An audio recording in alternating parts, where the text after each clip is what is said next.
I'm joined now by our political editor, Darren McCaffrey, who is in Downing Street with the latest. Darren, good evening. Yeah, good evening, Nigel. I think your astute point in all of this is that this is not the end. Rather, it may only be the beginning. We have to remember that the Metropolitan Police a couple of weeks ago issued 20 fines for a party that took place on the eve of the Duke of Edinburgh's funeral, something Boris Johnson was not at. He was at Chequers, where he is, in fact, today, heading into the Easter break. Then we got notification today of 30 fines in relation to that birthday bash inside the Cabinet room where Boris Johnson's wife and the Chancellor and the Prime Minister were present. I think the main concern is that there are allegations that over a dozen parties took place in Downing Street. The Prime Minister is said to have been at several of them. It is entirely possible that the Prime Minister may well get fined again in a couple of weeks' time.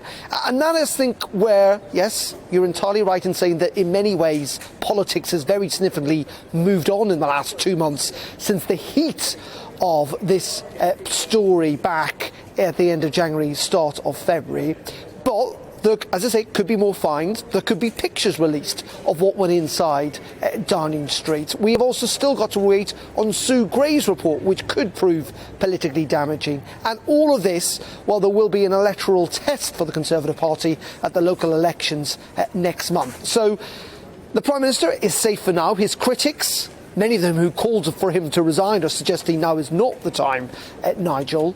Yeah. But to say that this is all over now, the Prime Minister's apologised, he's paid his fine and we're all going to move on, we're not there yet either.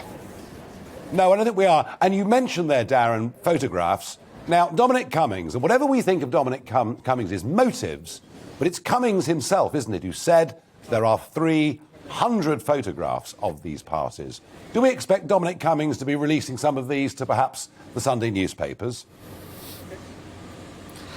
It is entirely possible, and I think at some point we will get to see those pictures, whether they're leaked by Dominic Cummings or others. I think that's almost a certainty, and I think, again, that's a dangerous moment, isn't it, that actually seeing, it's all very easy to talk about these things, but to see them, I think will add on the pressure. There is another big moment, potentially, and I say potentially because I think it is unlikely, is how the man who lives slightly further down the street here, Rishi Sunak, reacts to all of this. As you said, he's had a pretty torrid couple of weeks. There have been suggestions before all of this had happened that he may well just walk out of politics. Could he resign over this? Is this his get out, if you like? If he did that, that would expose the Prime Minister. I think that is unlikely because he would be seen as an act of betrayal by many Conservative MPs, but it is possible. But in the end, most Conservative MPs have judged now is not the time to remove the Prime Minister. That is not to say that I think many of them have made up their minds that in the long run he is not a good bet for the Conservative Party.